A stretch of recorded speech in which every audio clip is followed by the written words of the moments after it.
আকাশের এই আগুন রং বলে দিচ্ছে যে ফাগুন চলে এসেছে। বিকেল 4টের সময় ঝুপ করে অন্ধকার নেমে আসাটাকে এখন বেশ 6:30 অবধি ঠেকিয়ে রাখা যাচ্ছে। আর ক্যালেন্ডারের পাতা বলে দিচ্ছে দেশে এতক্ষণে দোলযাত্রা শেষ। গতকালের ন্যাড়া পড়ার পরে আজকে আবির মাখা মঠ ফুট কড়াই চিবিয়ে দেদার দোল খেলে মাংস ভাত খেয়ে ঘুম। কানে আর আঙুলের ফাঁকে ফাঁকে জমে থাকা রং নিয়ে কালকে অফিস যাওয়ার প্রস্তুতি চলছে হয়তো। কিন্তু আমাদের অবস্থা একেবারে সেই জায়গাতেই আটকে আছে যেখানে গতবারের ব্লগটা শেষ করেছিলাম। সারা বাড়ির একেবারে লণ্ডভণ্ড অবস্থা। মোটামুটি রান্নাঘরটা গুছিয়ে নিচ্ছি এখন। আর পটুকেও কোনো মতে একেবারে রেডি করে অল্প একটু টিফিন বানিয়ে দিয়ে স্কুলে রওনা করতে পেরেছি।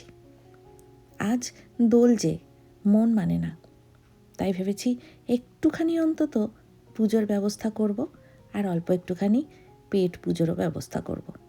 কিন্তু তার আগে আমাদের একটু আবির মিষ্টি এগুলো তো কিনতে হবে, কারণ কিছু তো বাড়িতে নেই এখানে। আজকের দিনটায় বাবা মার পরিবারকে মিস করা, মমতার হাতের আবিরটা মিস করা, অনুভাবিকে মিস করা, আর গতবারের সন্ধেবেলার সেই গানগুলো মনে আছে আপনাদের, সেইগুলো মিস করা। যাই হোক, আজকে চলে গেছিলাম পাড়ারই ওই দেশি দোকানটায় একটুখানি আবির কিনবো বলে আর গপুকে পুজো করব বলে একটুখানি মিষ্টির জোগাড় করতে। বিদেশ বিভুয়ে এত রঙের আবির দেখে মনে পড়ছিল যে একটা সময় দোল শুরুই হতো সকালবেলা বড়দের পায়ে আবির দিয়ে। তারপর একটা সময় আবিরের থেকে বেশি মন টানতো রঙের দিকে, রঙটা গায়ে টিকতো বেশি। আর পরের দিনও সেই লালচে একটা মুখ নিয়ে স্কুলে যাওয়া আর বন্ধুদের সঙ্গে পাল্লা দিয়ে গল্প বলা যে দোলে কার কতটা মজা হয়েছে। পুনেতে গিয়ে প্রথম দেখলাম যে অ্যাপার্টমেন্টের সমস্ত লোক এক জায়গায় দোল খেলে, আর সপাচেক সেই লোকের ভিড়ে রেন ডান্স, সবাই মিলে এক জায়গায় ভিজছে, গান চলছে, সে এক দারুণ মজার ব্যাপার। আর ব্যাঙ্গালোরের দোলটা ছিল নিজেদের মধ্যে বন্ধু বান্ধব মিলিয়ে। আর গতবারের গানের আসরটা আজকে যে কী মিস করছি বলে বোঝাতে পারবো না। গপুদেরকে একটু নতুন জামা পরালাম, সেই জামাগুলো যেগুলো দোলের জন্য কেনা হয়েছিল, আর একটু আবির ছন্দককেও দেব।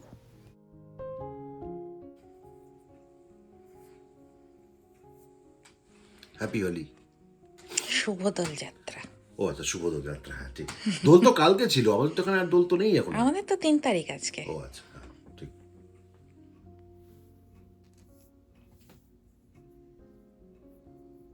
নাকে কেন? আমার স্নান হয়ে গেছে। ব্যাস, এই ছিল আমাদের দোলযাত্রা এই বছরের। পটুম্যান তো স্কুলে, ওকে আবির টাবির দেওয়ার আর কোনো প্রশ্ন নেই, আসবে সেই বিকেলবেলা। আর দোলের দিন আবার একটু মাংস খেতে হয়, তাই মুরগির ঝোল আর একটু পোলাও। আমাদের যা কিছু উৎসব অনুষ্ঠান সব কিছু টেনে নিয়ে যাওয়া হয় শনি রবিবারে। আর সপ্তাহ শেষের এই পটলাকগুলোই আমাদের কাছে যেন টুবলুর অন্নপ্রাশন, সেজমাসির ছেলের পৈতে, সামনে বাড়ির দাদার বৌভাত, সরস্বতী পুজোয় গলির খাওয়া দাওয়া, এক পাড়া লোক একসাথে হৈ হৈ করছে।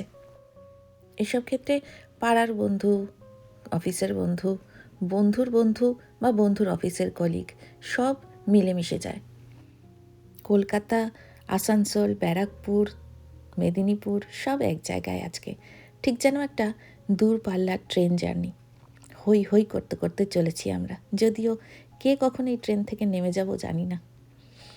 তবে এর প্রস্তুতি শুরু করেছিলাম আগের দিন রাত্রিবেলা।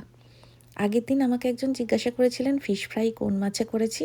এই মাছটাই, জানেন তো, এটাকে এখানে সোয়াই বলে, হয়তো এটা কি বাসাও বলে, আমি জানি না, আমি সোয়াই বললাম।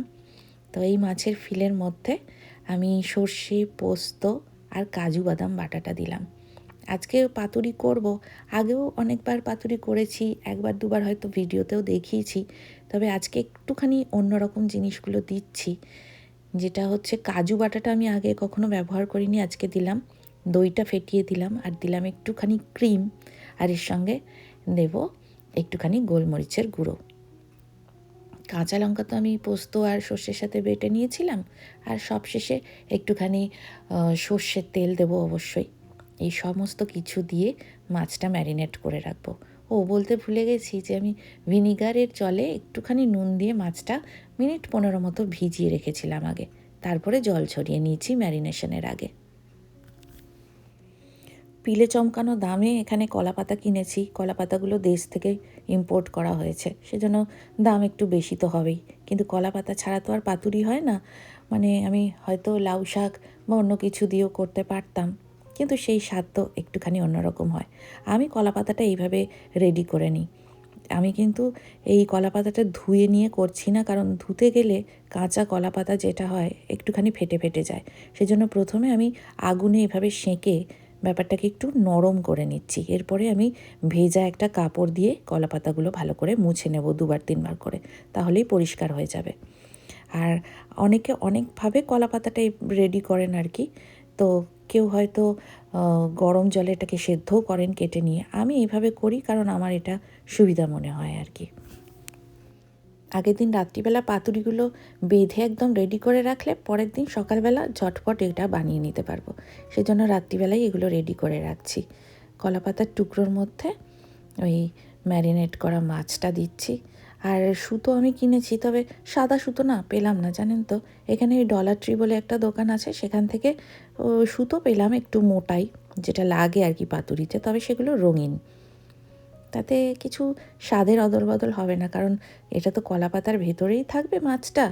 রঙিন সুতো ভাজলেও সেটা মিশে যাওয়ার চান্স খুবই কম আর কি। সেই জন্য এই সুতোটা পেলাম আর এটা দিয়েই আজকে কাজটা চালাচ্ছি।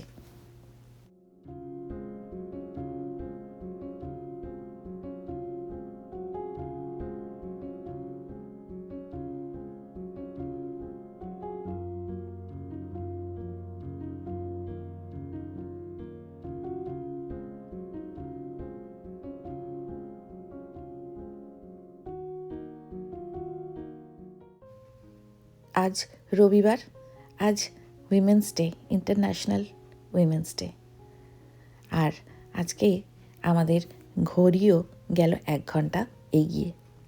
তো এত কিছুর মধ্যে আবার ইন্ডিয়ার ফাইনাল ম্যাচ আছে। আমিও সকাল সকাল পাতুরিগুলো শ্যালো ফ্রাই করে কৌটোবন্দি করে নিয়ে বেরিয়ে পড়লাম। একটু আবিরও নিয়েছি সঙ্গে, যদি ওখানে একটুখানি আবির খেলা হয়। আর এখন আমরা যাচ্ছি শুভব্রতদের বাড়িতে। ওখানেই বাকি সবাই আসবে, কারণ ওর না একটা প্রজেক্টর আছে, সেইখানে আমরা সবাই মিলে ম্যাচ দেখব। আর প্রচুর খাওয়া দাওয়ার আয়োজন হয়েছে, জমজমাট একটা দিন কাটবে। ঘর ভর্তি বন্ধুবান্ধব, আর চলছে ইন্ডিয়ার ফাইনাল ম্যাচ। এখানে একটু গ্যালারির ব্যবস্থাও করা হয়েছে, মানে 2টো রোতে একেবারে গ্যালারি সিস্টেমে বসার ব্যবস্থা। আজ ইন্দ্রাণীর দায়িত্ব ছিল এখানে স্টার্টার আইটেম আনার, তো সেটা দিয়েই আজকে আমাদের পেট পুজো শুরু হলো।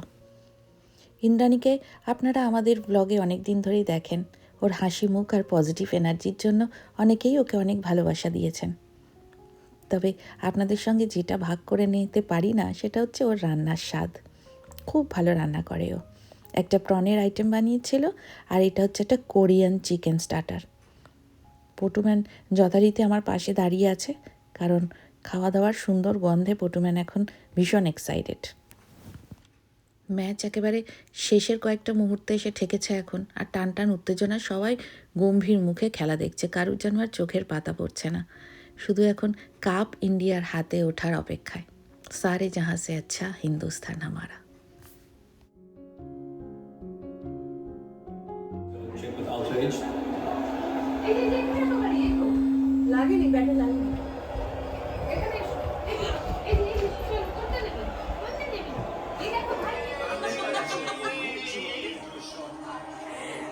তোরা তিনজনের স্বামী বিবেকানন্দ হয়ে বসে আছিস।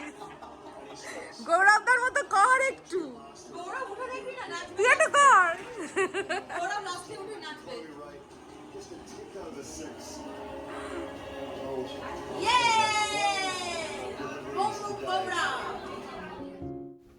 চলুন ততক্ষণ দেখে আসি আজকে দুপুরে আমাদের মেনুতে কি কি আছে। পাতুরি আছে, 2 রকম চিকেন আছে, মাটন আছে, চাটনি আছে। এই হচ্ছে মোটামুটি। এবার কোনটা কে বানিয়েছে সেটা দুতি বলছে, আমি তো অনেকটা পরে এসেছি, আমি জানিও না। এটা শুভব্রত, ইন্দ্রাণীদি, সুস্মিতা, এটাও ইন্দ্রাণীদি, এটা দীপায়নদা, ওটা আমার প্রিয় রেসিপি। এটা আমি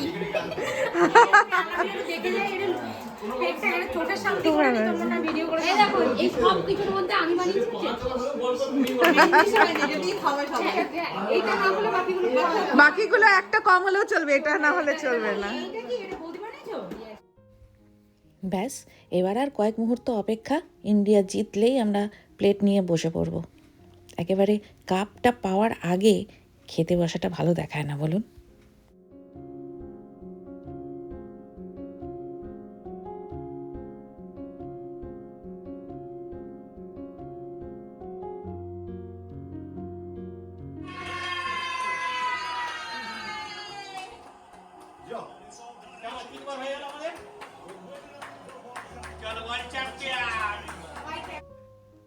পৃথিবীর যে কোনো প্রান্তে বসে থাকা যে কোনো ভারতীয়ের কাছে আজ আবার একটা গৌরবের দিন।